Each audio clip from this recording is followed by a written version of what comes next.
Hello YouTube, and welcome to another vacuum review from me, Steve. And today we're going to be talking about, yes, another golden oldie. And this machine is probably about the oldest machine that I own. It's a very, very early to mid 60s Hoover 652A. Yes, this is the This must be knocking on now for 50 years old, this machine.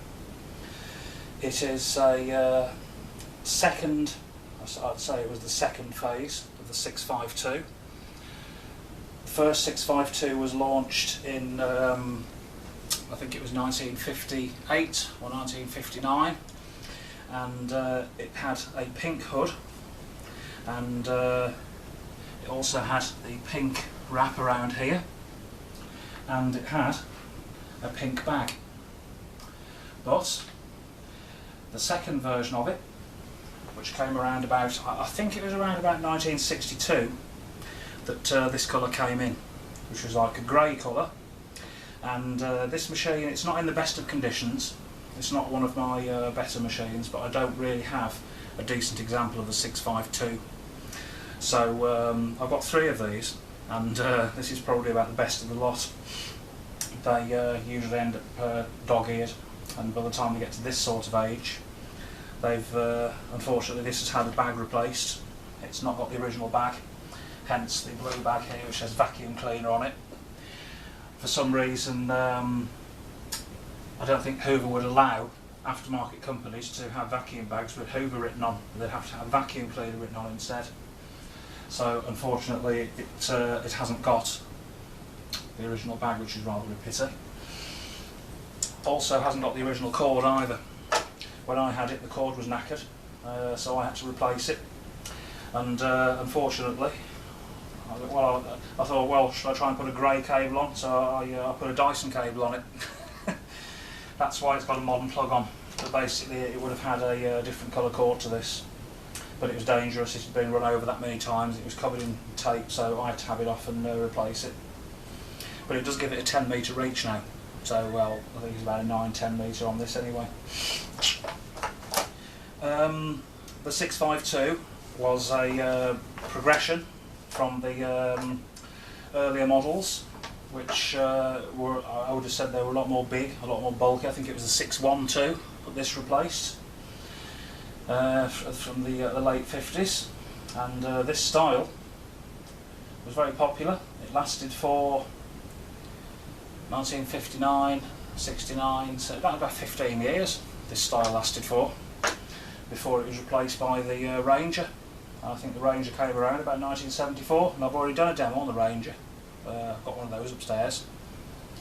But this would have been the machine that was in the shops when I was born. Not this particular one, but this style, the 6525, which was like a later version of this. I think it had a blue hood and a blue bag.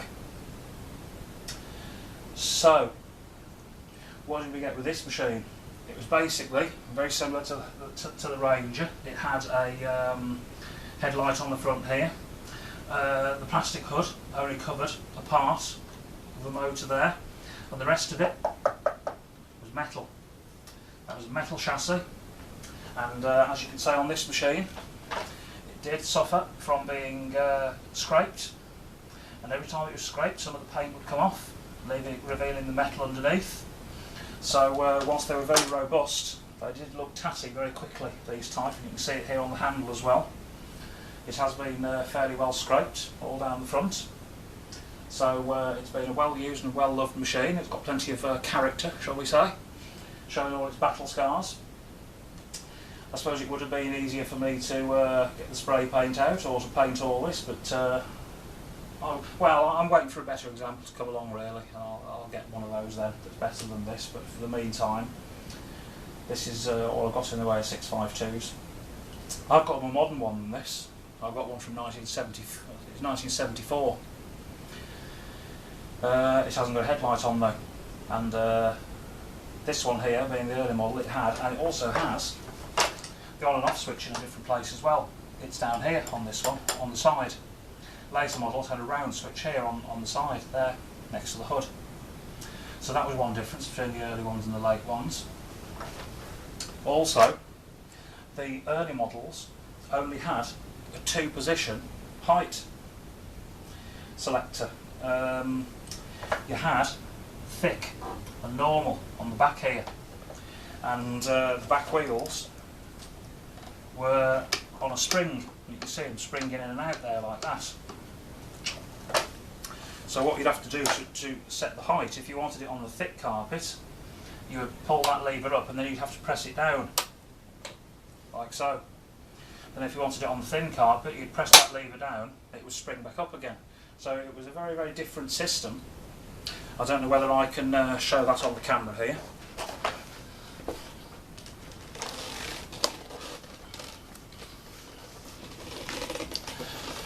Yes, it was rather a different system on the back of here, because this was spring loaded here, and you'd have to have this. It was like an arm that came across and held the back wheels in that position there against spring pressure, and when you push that lever, that arm would pull back and then the wheels would spring down. So it was a completely different system to what they had on later models. Okay. I can't tell the date on these old models. That system came about in 1966, where you could tell the date. No, it didn't. It was in 1967 actually, when the date codes came out. And I've got a machine upstairs which is 1967. It's a brown Junior with an orange front, and that was the first year that they put the model followed by the date code, followed by the product code on the serial number. But these ones, they used a different type of serial number, and unless you have the table of when those serial numbers were produced, it's not possible to look at that and say what date it was produced on. That's why I don't know. I would hazard a guess at this machine being around about a 1964 model, but I don't know, I'm not sure. After this one, in the mid-60s, there was a green version of it, which had like a lightish green hood. I think maybe that was Swedish green. I can't remember the exact name they gave to it. But that green went on throughout the mid-60s until the late 60s, and then I believe it went to navy blue. And that navy blue colour ran up into the early 70s then. So in all there was about 4 different colours of 652. So you started off with the pink one, then the grey one, then the green one, and then the navy blue one. So unlike the Ranger, when there was only sort of there was 2, which was like a mustard yellow colour, and the first ones had the yellow bag, and the later ones had a brown bag. But essentially the Ranger didn't last as long as what this did. But essentially the Ranger was the same machine, just with a full-size hood over here. So if we're having a look at the bottom of the machine again, these were quite heavy to pick up and down, these were. And, oops, as I say, it's not easy for me with this camera here. On the bottom, what we can see is there, it says, I'll get it up really close. You can see that model 652A on there, JT473959. That was its serial number. Now, some people may have the table there. It would say when that was made, but as I say, I don't know. That was its rating plate there. So it said it was 420 watts in carpet mode and 650 watts in tool mode. Okay. There we can see the agitator. That's, again, it's the beats as it sweeps as it cleans type. You've got the beater bar here and the brush there, so it beat and it swept. Okay? And again, like all Hoovers of the time, when you were pushing it across the carpet, it made that characteristic growl as these metal bars were beating the carpet. Very, very effective carpet cleaners, these. And again, it didn't use much electricity. It used slightly more when you had the tools on. But as I said with the Ranger, I haven't got the tool converter kit for this. But what would have happened is that the tools would fit into the back here, they would slide in, they would operate a micro switch here which would speed the motor up, and that would be your tool converter. I can just remove this, so you can see in there we've got the very exactly the same layout, pardon me, of the Senior Ranger. It was a metal fan in the middle, and that would then go around, it would pull the belt and it would drive your brush roll there. It used the round type belt. These were renowned for not lasting very long, these round belts. They're not like modern cleaners of today where you put a flat belt on and it'll last you for months and months. But these would break quite often. And that would just fit back on. You have the two fixed wheels here, they were fixed in the same position. And as I say, it was the back wheels there that determined how close it was to the carpet. All I can think was that in the 60s, when this was made, because there was only two height settings, is that most people had very short pile carpets back then. And I take it was only like in the late 70s, sort of the 60s and the 70s, where people having more like shag pile carpets, and you'd need a greater height adjustment on the back here. So I suppose really they followed the trends of the time. And again, what you can see here is a very good quality, very solid metal construction. In the day they were very expensive, these. Very expensive indeed. Lots of people at the time would only be able to afford a Junior, but these were even more expensive still. You know, you were quite something if you could afford a Senior in those days. In the back, now I know this is a replacement bag, but the original would have been pretty much the same. It would have had a zip along the back here. It used to fix on by spring pressure onto that hook there. Again, like on the Ranger, you can press that lever and remove the bag off the back there, like so. You would have, there's the bellows there, exactly the same. There would be a pipe, fill pipe there, and you'd have your rubber belt. You'd slide that off, you could remove the bag, put the bag back on it and then slide it back on again. That was an art in itself as well, you had to learn how to do that. And so it could be a messy affair as well, changing these bags. So that would easily fit back on. Just pop that back in here.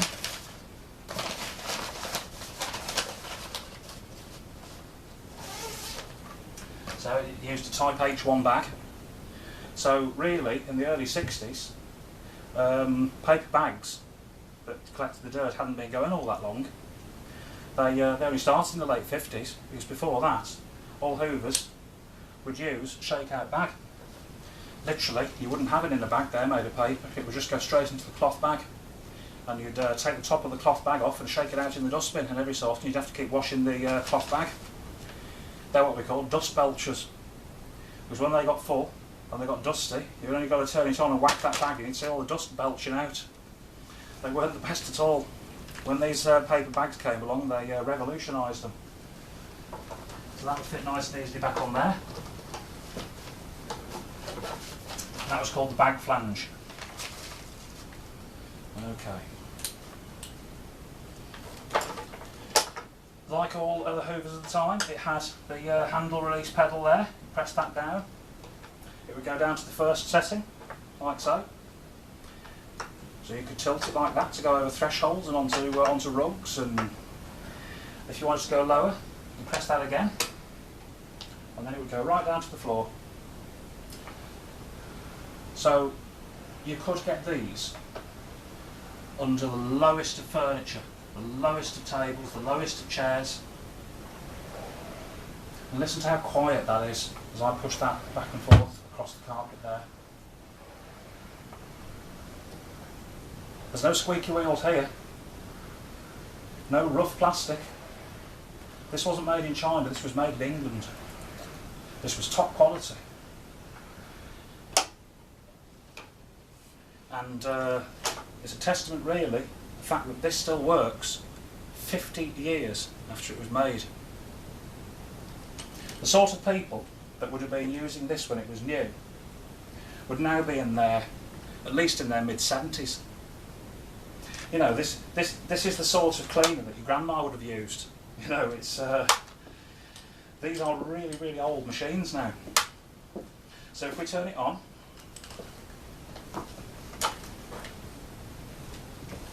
like so, plug it in.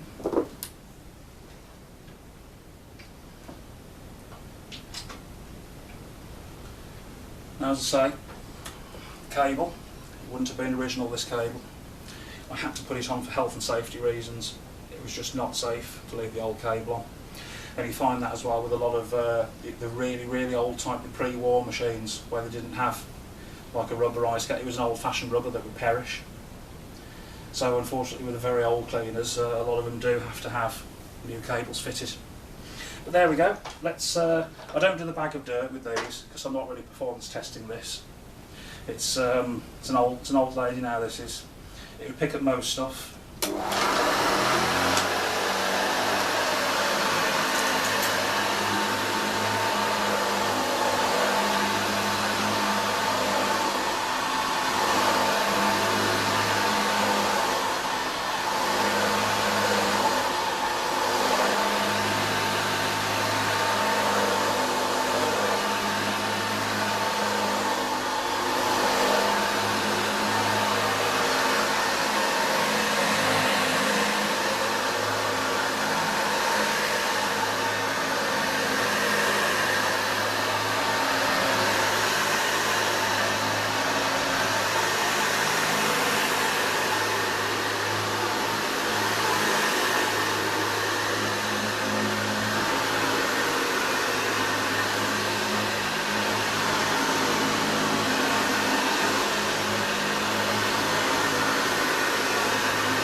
Sweet as a nut. Beautiful. It might look a bit battered. It might not have the original bag. It might not have the original cable. It might not be the best of looking of 652s, but I tell you what, it still works a dream. It really does. I mean, I've had the motor apart on this, and I've lubricated and greased all the bearings and everything, and sorted all the brush roll bearings out. and cleaned it all up inside, so it runs very, very well indeed. You know, I couldn't ask for better really. It's brought the pilot there lovely. Now I've just, before this, I've just done a demo on a brand new vax I've just bought. So I did have a lot of dirt thrown down on here, so I'm pleased to push this round, because anything that left, this would have probably picked up. There we go. There's not really much else to say on this old lady, because I haven't got the tools to be able to show with it, which is rather a pity, but there we go, I can't have everything. But 50 years old, she's still going strong, still nice to have it down occasionally. It just purrs away, there's no rattling, there's no hassle, it glides across the carpet, wonderful. No ratings with this because it's a vintage cleaner, but all I'll say is I do still like it, and it was the machine that was current when I was born. So let's just wind the cable up then.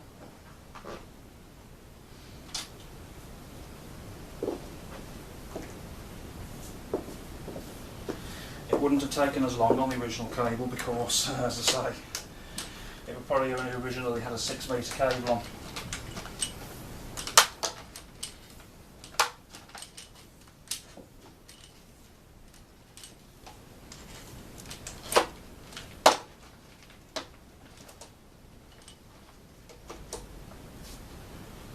There we go. So that's just a quick look there at history from 50 odd years ago, is what people had used in the 60s. And yes, it would have been used right through the 60s. The Hoover Senior 652A. So from me, I'll say goodbye till next time.